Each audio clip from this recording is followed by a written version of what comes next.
Assalamualaikum warahmatullahi wabarakatuh. Halo guys, alhamdulillah akhirnya gue buat konten gadget lagi ya.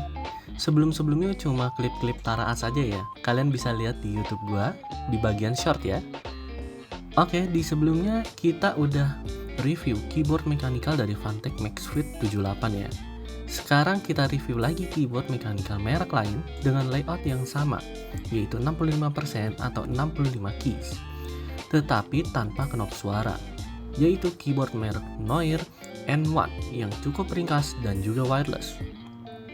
Dan seperti biasa, mari kita lanjut. Kuy, kita lihat what's in the box.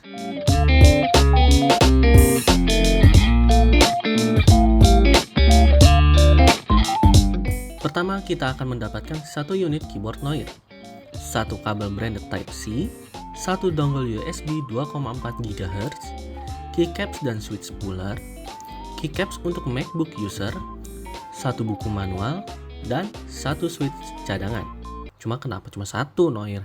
Noir, Oke, kita lihat keyboard ini cukup kecil dan juga minimalis.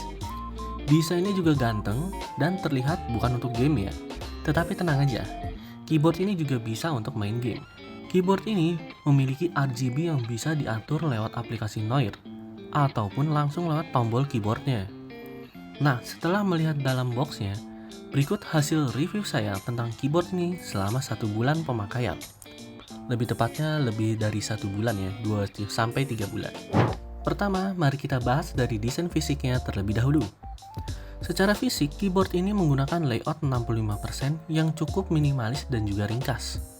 Keyboard ini juga tersedia dengan warna keycaps white black dan juga grey black, seperti yang ada di video.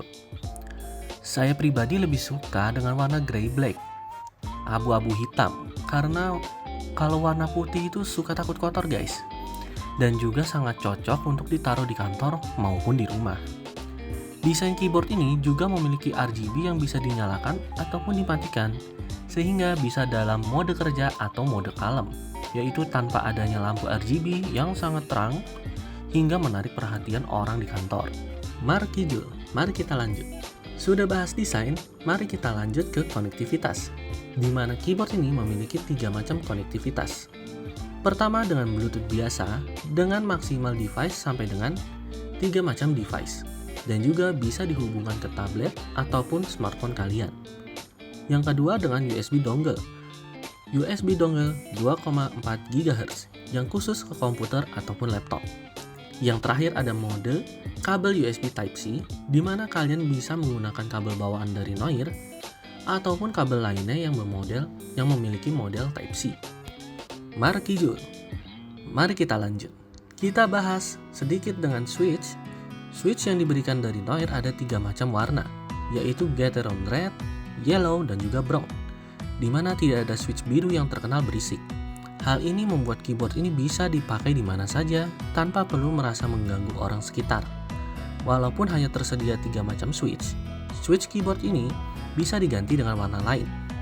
Oh iya, mumpung belum kejauhan, keyboard ini juga cocok untuk dibawa mobile, karena berat dari keyboard ini juga tergolong ringan, yaitu 700 gram.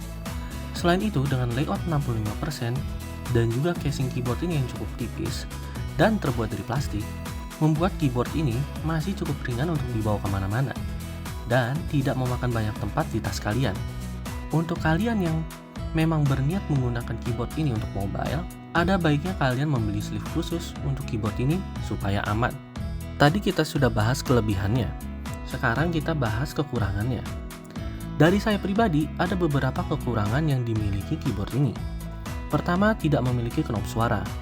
Alasannya, karena saya sering menonton video dari laptop dan juga mengedit video, sehingga lebih sering mencari volume wheels di keyboard.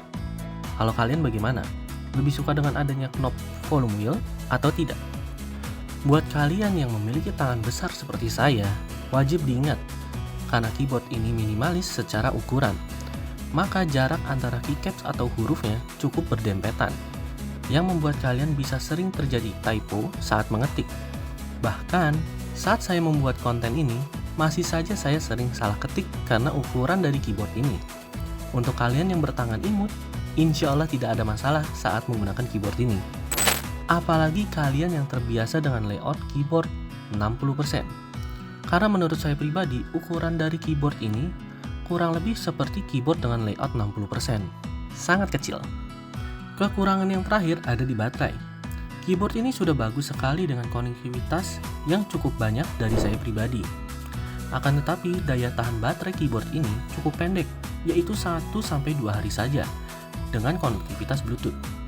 Jadi, kalian wajib membawa kabel Type-C di tas kalian. Ketika baterainya habis, kalian bisa langsung colok saja ke laptop atau ke komputer atau ke tablet kalian.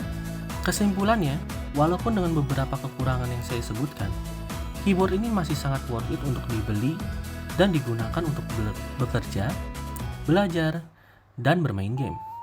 Mau digunakan untuk bekerja atau belajar, tinggal matikan lampu RGB-nya, nyalakan mode Bluetooth, dan kalian akan bisa belajar sambil menikmati suara dari keyboard ini. Mau untuk main game, tinggal colok saja dengan kabel USB Type-C dan nyalakan RGB-nya. Mau dijadikan hadiah untuk seseorang juga bisa. Siapa tahu dari kalian ada yang ingin menghadiahkan kerabat atau sahabatnya yang sangat suka dengan keyboard mekanikal. Oke, sekian review simple dan kesimpulan singkat dari saya mengenai keyboard Noir N1 ini. Kalau dari saya untuk Noir, mungkin bisa kali ya diberikan tempat kecil untuk menaruh dongle USB di keyboard. Dan juga dibesarkan baterainya supaya tahan lebih lama. Karena keyboard ini udah sangat enak untuk dibawa kemana-mana. Tapi kalau baterainya habis di luar kan jadi mesti colok dan tidak terlihat estetik gitu. Kalau menurut kalian, apa yang lebih baik di-upgrade dari keyboard ini?